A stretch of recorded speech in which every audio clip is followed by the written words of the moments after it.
I have to forgive. I have to make this happen. I have to figure this out.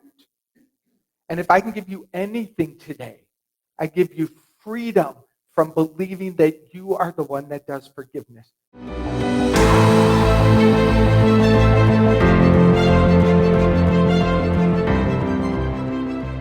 What forgiveness isn't, it's not about being a doormat. It's not about accepting your victimhood and just accepting the fact that you got hurt and you got screwed over and they get to get away with it. That is not what forgiveness is. Forgiveness also is not, I'll forgive, but does that mean I have to do lunch with them? I hear that all the time.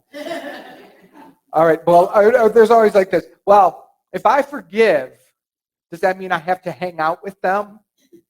Now, that's not forgiveness. Already, you've set yourself up to fail. Because forgiveness is a bridge. And the bridge is about moving from the belief that you're separate and that you've been harmed and hurt to the other side of the bridge, which restores you to remembering who you are and the truth of your being and the truth of all of life. Forgiveness is that bridge. And who we will be on the other side of the bridge, you can't predict. But if you're already making strategies on how you're going to operate on the other side of the bridge, you get bumped back off of it. Does that make sense to you? So forgiveness really requires a big surrender because it's going to change you. You, through the process of forgiveness, will have some kind of awakening, a shifting, a remembering, a healing. And when that occurs inside of you, who you will be is not yet known.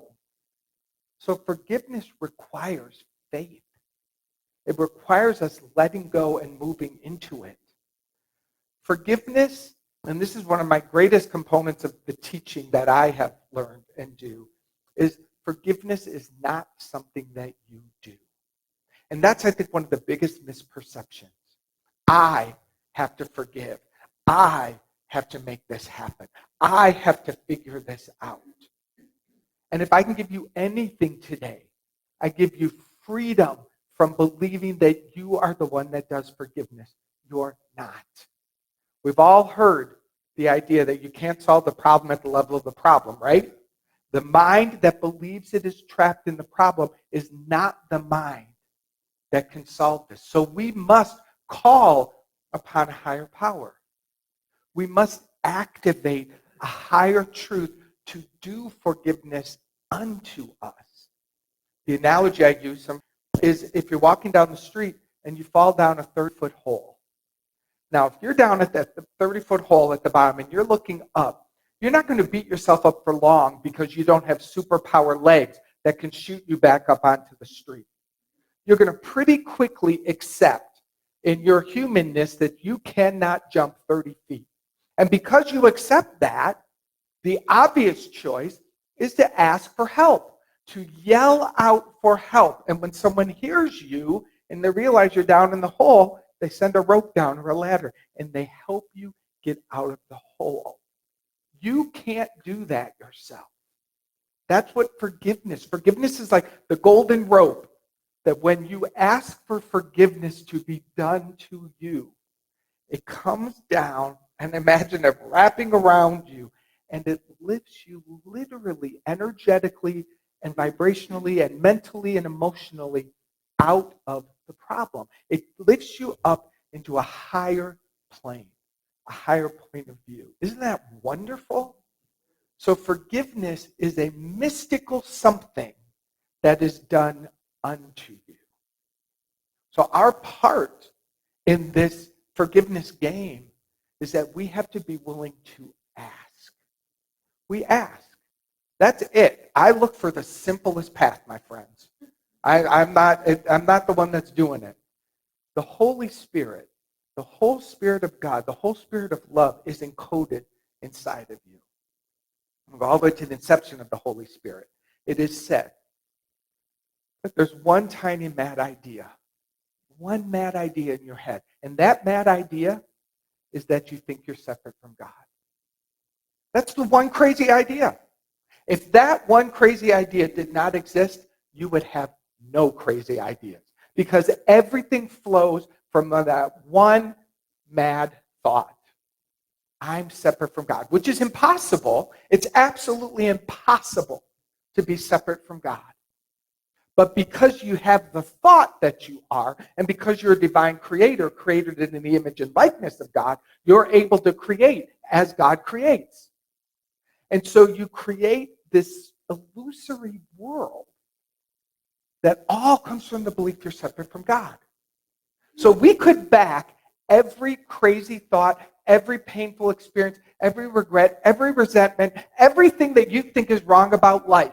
I promise you, we could back it all up to one thought, that you're separate from God. So that is the thought that ultimately is to be healed within each one of us. But here's the amazing news. The moment it is said, the moment that thought was thought, at the exact moment was born the Holy Spirit, the solution. Have you ever heard the idea that every problem has a solution? Every problem. The moment a problem comes to your awareness, so does the solution. Isn't that fascinating? Therefore, the truth of the matter is there never is a problem. But what are you focusing on?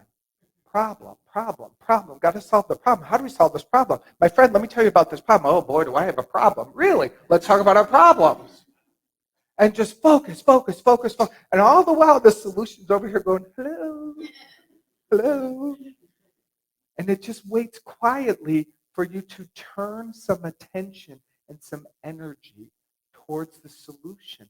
And the moment you do, now the grace of God, by the way, is even when you don't, when you're stubborn and you're really committed to the problem, the grace of God will still very often swoop in a dose of solution.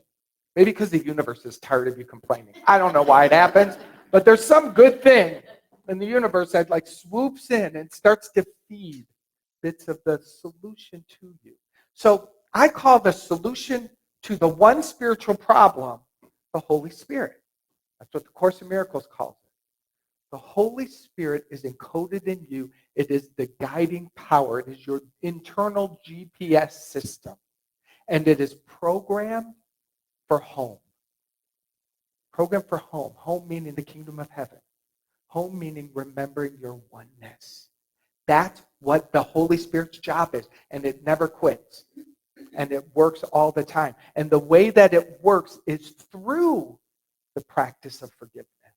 So when you are saying, I ask that forgiveness set me and so free, you are basically saying, Holy Spirit, the part in me that already knows the truth, always knows the truth, come and transform this. Flip it over so that it can be healed and I can return to the peace that I am. That's what forgiveness does. It's really amazing. Basically, you don't have to do the heavy lifting. All you have to do is ask, and it is activated. Course in Miracles also says that forgiveness is the only workable path to happiness.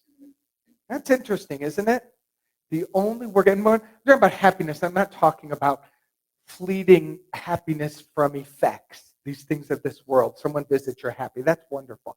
I'm talking about the natural state of your being, which is happiness. And the path to that is through the practice of forgiveness. The Course goes on to say, the major difficulty that you find in genuine forgiveness on your part is that you still believe you must forgive the truth and not illusions. This is huge, and I really want to unpack this for us today. The major difficulty that you find in genuine forgiveness on your part is that you still believe you must forgive the truth and not illusions. I need the Holy Spirit to help explain this. What it's really saying is anything other than love really isn't happening. Now that's trippy. That's crazy, right? Because in the illusion is what it's called. In the dream of separation, that one crazy idea that you're separate from God is creating this illusory dream. And in the dream, people are hurting each other. In the dream, people are suffering. In the dream, people are continuing to play this weird game of attack. But in the truth of being, it's not happening. In your spirit, you are forever in the peace and in the love. When you know the truth, that anything in suffering is really just a dream, when you know that, then you really have the opportunity to see its insanity the same way you would wake up in the morning from having a really bad dream where your husband or wife or partner or friend attacked you in the dream. Can you imagine if I got up in the morning and Patrick's up and I'm ignoring him? He's like, what's wrong? I'm like, what you did to me in my dream last night is what's wrong. And I'm like, I am not talking to you until you apologize. Wouldn't that be crazy? You'd be like, what? You dreamed that I did something to you, and you're holding me responsible for that. Absolutely, I am. I kid you not. It's the same thing. It's a different level of the dream. And we believe this dream so much more because we can touch it and we can feel it and we're all agreeing to it. But a dream of separation is still a dream of separation. And the dream part, it's not that you're not real. You are real, capital R real. You are a divine creator. What's not real are the lies and the fear. That's not real. And what I mean by not real is the moment you stop giving it your attention, it will disappear. Isn't that true? The moment you stop being upset with someone, the upset disappears, which means it's not real. What is real of God extends forevermore. Every thought that you have from love extends forevermore. Everything, because love is God, and you're one with God. And when you create with God, it extends forevermore. When you make something up that is not of love, that's just a fake thing that is only real until you're done. Forgiveness is the practice that makes that dissolve and disappear and return you to that natural state. So, you believe that something really happened. You believe that in the dream of separation, someone really hurt your feelings. You believe that someone took something from you. But if you were looking in your soul and you realize, from your soul, you realize that's not even like real. Like all it is love is love is love is love. How can anyone lose something in love? In the abundance of God, how can you ever lose? When you center yourself in the divine, you play the game completely differently. You want the bike? Take the bike. I don't know. I'll get another bike if I need a bike. Like you don't own and cling and attach to things because they're not who you are. And when they're not who you are free to move in this world as the presence of love. I have this thing that I do, and I failed miserably at it, by the way. But you'll appreciate it. When someone says they like something of mine that I'm wearing or something, because I love clothes. I love clothes. And if they say, oh my gosh, I want to have that, I will give it to them. I really will. It's just a little game I play. Now, most people don't think to ask that, so I'm in. Like I'm already winning the game because most people won't have the gumption. But every once in a while, someone will literally say to me, God, can I have that? And I go, yes. And then they do, no, I'm kidding. I'm like, no, you're taking it. You're taking it. Well, I have this sweater that is fabulous. And it's fabulous. And the guy behind the counter at Isabel's says to me, wow, that's amazing. Can I have that? No. No. No, thank you for asking, but no. Just showing you my clinging. How silly. I'll say, but when you see the sweater, you'll agree with me. It's fabulous. It's fabulous. And you will not ask me for it. So it just points like, that's silly, but it's a little bit of an attachment. It's a little bit, and I go, oh, and I walk away, I go, oh, this is where I'm attached. It doesn't mean I walk as a nomad completely naked in the world. It means I'm not attached to what is here. Because what is here in this world is temporary. Do I want to identify myself by what is temporary and transitory? Or do I want to identify myself with the eternal, with what is true? But this is the trick. What is true is not really seen with our human eyes. Isn't that weird? It's weird. Yes, I believe in more true, but how do I see it? How do I find it? How do I stand in it? One of the most fast forward, fast track ways to do it is forgiveness. The practice of forgiveness.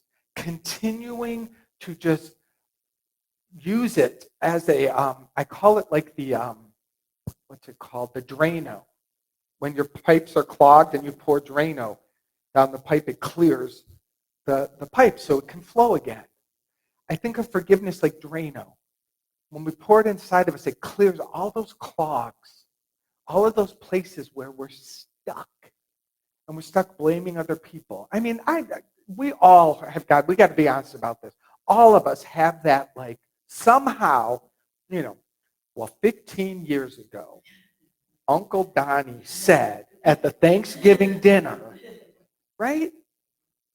Like, weird things happen. People forget who they are, and when they forget who they are, they say dumb things. They do dumb things that are not true to their integrity. I do it. I do it too. But then what we do is we stick them there, and we think about them there. And every time we get together, we talk about them there. And do you see what a unkind thing that is to do to someone? Someone who said something stupid or made a mistake in their forgetting. And we, 10 years later, still hold them there. Would any of us want someone to do that to us? Would any one of us want us to remember us for one of our embarrassing moments? Right? We all want the grace of forgiveness. And we all grow beyond that. But if we don't let forgiveness set ourselves and others free, we keep them stuck, but also who is stuck along with them. You can't stick someone in the past and think that they're there and you're not. That's the challenge. And that's why, truthfully, forgiveness ultimately is just for us. Because our mind is the mind. Your mind is the mind that's making up the stories, clinging to the stories, remembering them, repeating them, rehashing them, and rehurting yourself with them.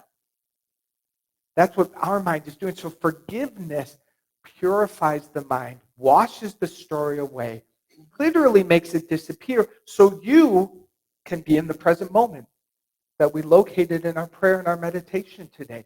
I want to be here now where the glory of God is. In order to do that, I can't keep on thinking about the past. But what happens is because there's only now, I think about what went wrong in the past and I bring it into the now moment. That's what happens. I don't go back to the past. None of you are time traveling. You're staying here in the now moment. You're bringing the past here.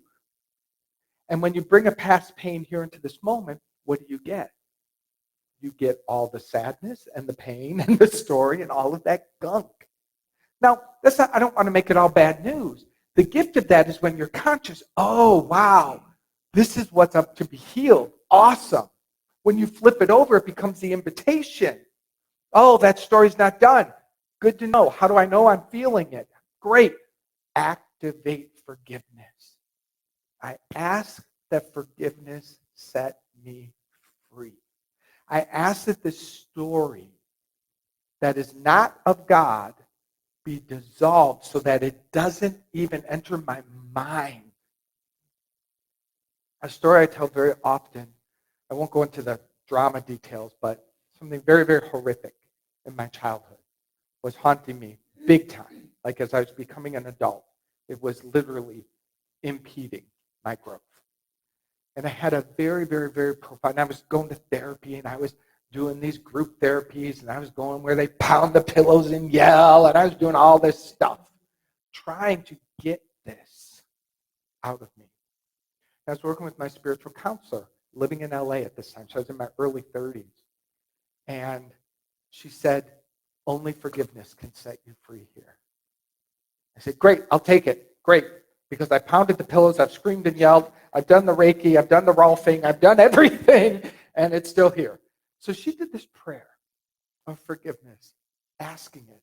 And over that weekend, the stars aligned for that story to rise up again. But when it did, I kid you not, I was sitting on a plane, and the story came up, and I closed my eyes, and the whole thing that kept repeating, I was taken out of it.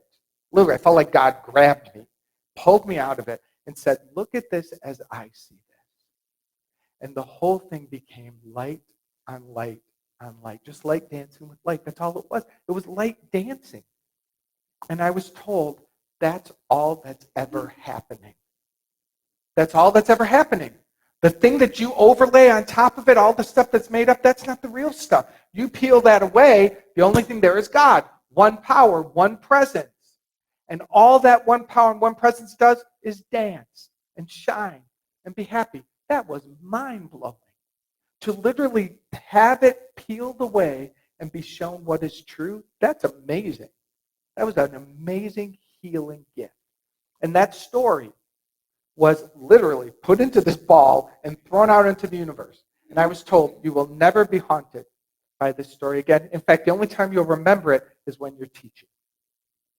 And to this day, a few years more than my young 30s, I am here, and it doesn't affect, it's not in my cells. It's not in my mind. It's not in my emotion. When it comes to mind, I'm like, did that really happen? I mean, it sort of happened in the timeline, but did it really happen? No, it really didn't happen. Because when it's healed, it's done. And that sounds crazy to the world of form, but in spirit, it's everything. This is what forgiveness does to us. I believe forgiveness can bring you to an ecstatic state of joy. Forgiveness can give you the ability to see with Christ's vision. Seeing with Christ's vision means literally everyone will see two people fighting over there on the street corner. You will see two beings of light dancing together. And they'll be like, oh my God, that's so upsetting. You're like, what? They're dancing. It's fine. It's beautiful. It's beautiful. One of my favorite people, I think I mentioned her already, and I will 100 more times, so be prepared. Byron Katie. Many of you, I'm sure, have heard of Byron Katie. She's a mystical woman. She had a spiritual awakening in a moment. All past gone. She's never, ever come out of that enlightened, awakened moment. It happened in 84. She has never been outside of the bliss of God since that moment in 1984 when she had a spontaneous, complete awakening to who she truly is. That's all she sees. That's all she ever sees. And I asked her, because I spoke with her a couple months ago, and I said, Katie, really, since 1984, is this all that you experience? She goes, all I experience is the bliss of God. I thought, I'll drink some of that. I will take some of that. Now, I have asked for spiritual awakenings like that and not got them. Most of us, our path, for whatever right and perfect reason, is to walk along the path and do one step at a time. And to accept those quantum leap growths when they come. When they come. But our part is to prepare ourselves, to keep doing the practice, to keep showing up, to keep asking that forgiveness be done unto us. Course in Miracles goes on to say, if God knows his children as wholly sinless, it is blasphemous for us to believe, to perceive them as guilty. Turns blasphemy over. If God knows its creation as wholly sinless, perfect, and complete, It is blasphemy on our part to define them as anything other than that. I know I'm giving you doctoral practice here. I know that. I know we're going like, right, but I don't know any other way to do it. I don't know any other way to do it except to go, like, let's nail the deepest truth and let's just do our best. I never want us to walk away feeling bad. That's not the point. But we do get together and we talk about pure principle and we realize there's distance between what I know now and what that truth is, and then we fill that space with compassion. We don't beat ourselves up about it. We become inspired. And we know that there is help for us to do this. Forgiveness is one of the easiest practices because, again, all you have to do is ask. I ask that forgiveness set me free. Say that with me. I ask that forgiveness set me free. Oh, shoot. I forgot there's a second step. Step 1 is easy. Step 2, you cannot repeat the story. You have to pay attention. We have to be vigilant, right? Because the mind, it's don't feel bad if the mind drums up the story, but you've got to give up speaking the story. When the family get together and they ruminate on that story, you got to get up. You got to get out. You got to pray. You got to do something. If you have the courage to say, you guys, let's not talk about this. Let's stop. Because it's only causing us harm. So to the best of our ability, we have to refrain from talking about the story. Now, the mind is harder because the mind's fast. Thinking is like that, right? You're not going to be able to catch that.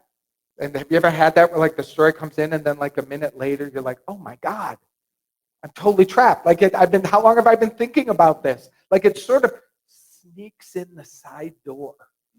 And then suddenly there you are remembering the story again. Those are the times that I call the gifts. Those are the gifts. Because what I want you to think, when the story comes back in your mind, you go, oh, awesome.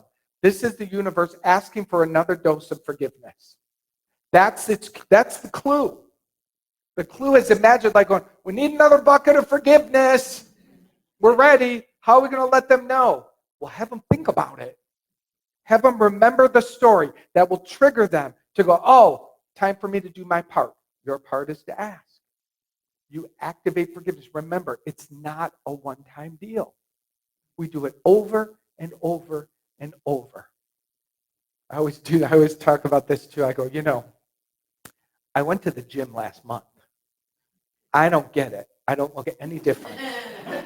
I mean, I was there. Did you see me there? I was there about 35 days ago. I went. That's crazy. That's the same way with forgiveness. If you did it 35 days ago, you probably need another dose of it inside of you, right? So think about it that way.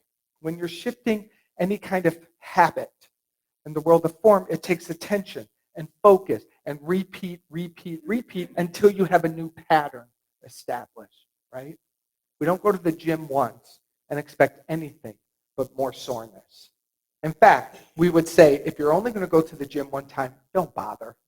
Really, go have the donut and enjoy. Because you'd be better off, right? Kind of the same way with forgiveness.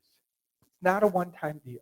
We commit to do it over and over and over until it is done to us.